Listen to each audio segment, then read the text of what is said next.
ঈদ তো তখনই সুন্দর ছিল যখন বুঝতাম না জীবনের মানে কি, যখন মনে করতাম দিনের অর্ধেক সময় না খেয়ে থাকলে 2 দিনে একটা রোজা হয়ে যায়।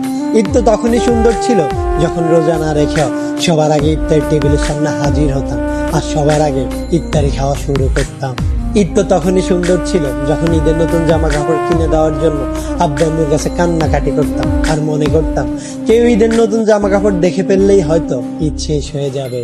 ঈদ তো তখনই সুন্দর ছিল যখন অন্য সবাই ঈদের জামা কাপড় দেখে ফেলার ভয় আলমারিতে অতি গোপনে লুকিয়ে রাখতাম। ঈদ তো তখনই সুন্দর ছিল যখন ঈদের দিন সবার পা ধরে সালাম দিতাম আর সালামের জন্য দাঁড়িয়ে থাকতাম।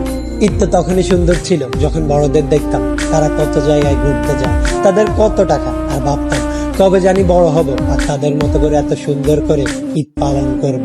হ্যাঁ, আজ বড় হয়েছে ঠিকই, পকেট ভর্তি আজ অনেক টাকা। ঈদ আজ ঠিকই আছে, কিন্তু হারিয়ে গেছে ছোটবেলায় কাটানো ঈদের সেই আনন্দময় মুহূর্তগুলো। সত্যি অনেক বেশি মিস করি ছোটবেলায় কাটানো ঈদটাকে, যেটা চাইলে কখনো ফিরে পাওয়া সম্ভব নয়।